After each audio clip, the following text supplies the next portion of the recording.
Most bird owners think bumblefoot comes from a dirty cage or a bad diet, but it almost always comes from the perch, specifically the one that came in the cage kit. The smooth wooden dowel your bird stands on for 18 hours a day forces the foot to grip in exactly the same spot every hour until the tissue breaks down and a staph infection moves in. If your bird is standing on a uniform diameter perch right now, the damage has probably already started. The question is how far along it is. My bird Pepper was standing funny one morning. Just one foot, held up a little off the perch, like she didn't want to put weight on it. Not dramatic. She wasn't screaming, she wasn't bleeding, she was just off. I told myself she probably slept on it wrong. I told myself that for 3 days. By the time I got her to the vet, the bottom of her left foot had a hard, dark lump the size of a pea. The vet said bumblefoot. Bacterial infection, she said. Staph. Already past the early stage. Antibiotics, a special bandage changed every 2 days, a follow-up appointment, and a bill that came to just over $300. And then, at the very end of the appointment, the vet said something that I have not stopped thinking about since. She said, "What kind of perches is she on?" I described them. Smooth wooden dowels, half an inch across, came with the cage. She nodded like she'd heard it 1,000 times, because she had. I want to be clear about what I did wrong. I did not buy a cheap cage. I bought a mid-range cage from a reputable brand. The perches looked fine. They were labeled natural wood. I thought I was doing right by her. The problem is that the perch that looks the most normal, the smooth uniform cylinder you will find in almost every cage kit sold in this country, is one of the worst things a bird can stand on for long periods. I did not know that. Most people do not know that. And the pet stores are not exactly rushing to tell you, because they also sell the antibiotics. Quick word before I go further. The old methods my family uses, there is more of it than fits in any one video. I gathered the whole of it into a book you can buy in our pinned comment below. The book is the long version. If you want it, it is there. I will not mention it again. Here is what I want you to understand before anything else. Bumblefoot is not random. It is not bad luck. It is not something that happens to some birds and not others for no reason. It is a pressure injury. It is what happens when the same small area of tissue takes the same load, in the same position hour after hour, day after day, for weeks or months. The pad breaks down, a tiny crack forms. Staph bacteria, which is present on almost every surface in your home and is completely harmless on intact skin, finds its way in, and then you have an infection that is genuinely difficult to clear once it gets established. The perch did not cause the bacteria. The perch caused the opening that let the bacteria in. That is the whole mechanism, and once you understand it, the fix becomes obvious. But here is the part that most bird owners miss, because the advice online is vague in exactly the wrong way. Everyone says, get a natural wood perch, switch from plastic to wood, get something real, not synthetic, and that is not wrong. But it is incomplete in a way that lets the problem continue. Because the issue is not the material, the issue is the shape, specifically the diameter and whether it is uniform. I switched Pepper to a natural wood perch after her first infection.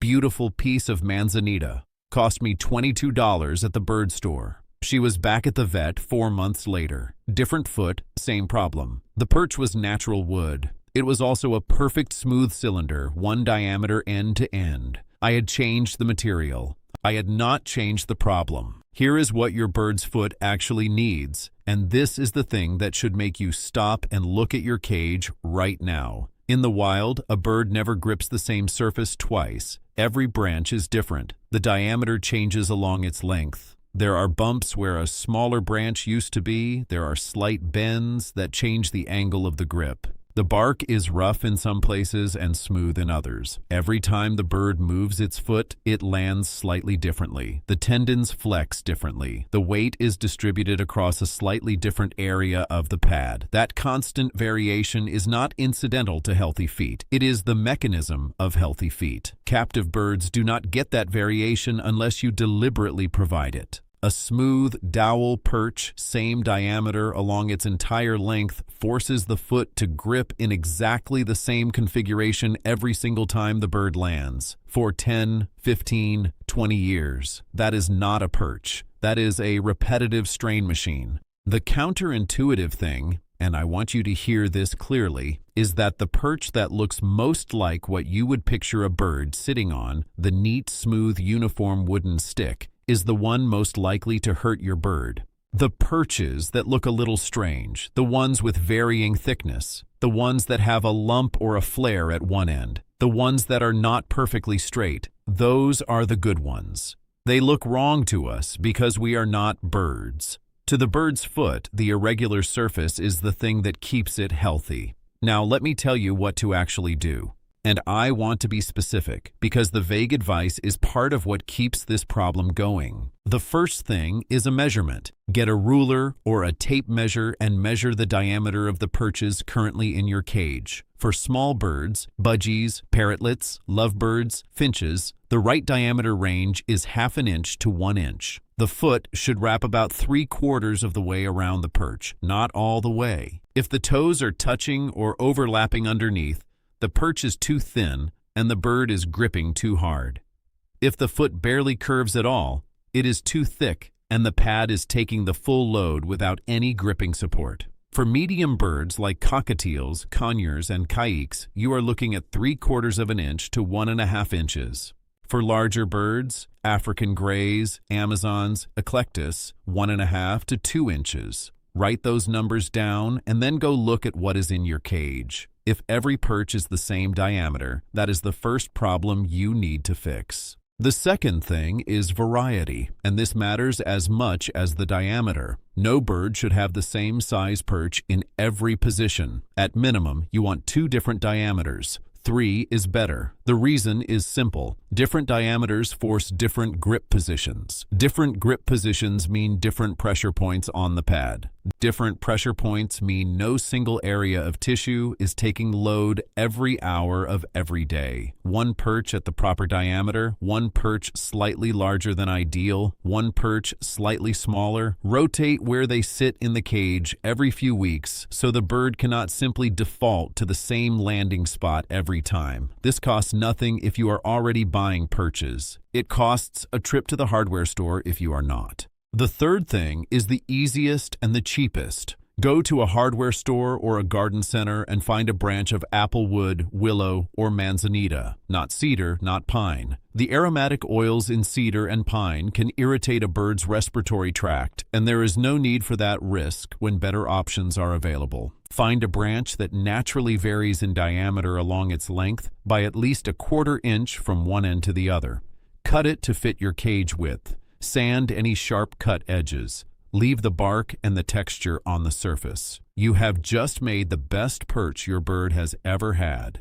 It will cost you somewhere between nothing and $8 depending on whether you have a tree in your yard or need to buy a piece. The equivalent product in the bird section of a pet store, labeled Natural Enrichment Perch, runs between $18 and $30. Same wood, different packaging. The fourth thing, and this one surprises people, is to take off the sandpaper perch covers if you have them. Those gritty tube covers get sold as a nail trimming solution. The idea is that the abrasive surface files the nails down naturally as the bird grips. The problem is that the same abrasive surface creates friction on the foot pad, particularly on the heel, especially during the long hours the bird spends sleeping and resting. Overnight, while your bird is stationary on that covered perch, the grit is working on the pad tissue the same way sandpaper would work on your palm if you held it for 8 hours. Remove them. If nail length is a concern, one rough textured perch, a lava stone perch, or a piece of rough barked wood positioned near the food dish is sufficient. The bird will use it naturally while eating and foraging. That is all the surface you need for nail maintenance. Every other perch should be smooth-barked natural wood or a material that does not abrade. The fifth thing is about rope perches because they are very popular and the advice around them is mixed. Rope perches are fine. I use one in Pepper's cage right now. The issue is placement. A rope perch should not be the primary sleeping perch, meaning the highest perch in the cage, the one where the bird spends the most stationary overnight hours. The fibers in a rope perch can catch a toenail, and at night when the bird is half asleep and tries to shift position, a caught nail can cause a serious injury. Use rope perches in the middle of the cage for daytime enrichment and movement. Keep the highest perch, the sleeping position, as a natural wood branch. The sixth thing is what to do if you are looking at your bird right now and thinking it might already have a problem. Redness on the bottom of the foot pad is the first sign. A small, hard lump, anywhere from the size of a grain of rice to the size of a pea, is a later sign. A bird holding one foot up while resting or shifting weight frequently is a behavioral sign that something is wrong.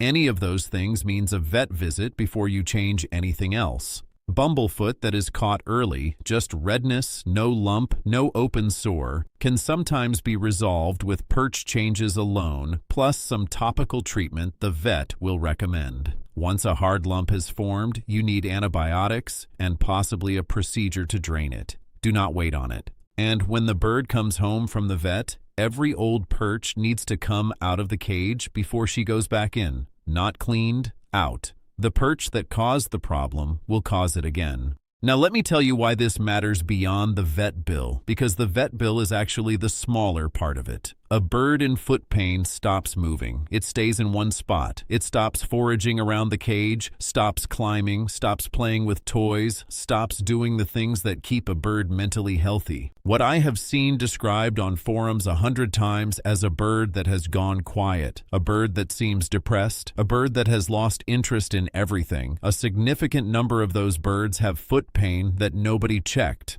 The foot problem becomes a behavior problem, becomes a relationship problem. The owner thinks the bird doesn't like them anymore. The bird is just hurting. An old breeder I know, a man who has kept birds for close to 40 years, told me something I think about every time I set up a cage. He said the perch is not furniture. It is medicine, or it is the thing making your bird sick. There is no in between. A perch either supports healthy foot tissue or it degrades it. Those are the only two options. The Cage Kit Perch, the smooth half-inch dowel that ships in the box with $40 cages and $200 cages alike, is almost always option 2. Here is what I want you to do tonight. Go to your bird's cage right now. Look at the perches. Are they all the same diameter? Are any of them smooth, uniform dowels with no variation? Is your bird's highest perch, the sleeping position, a rope perch with fibers that could catch a nail? Pull out anything that fails those checks.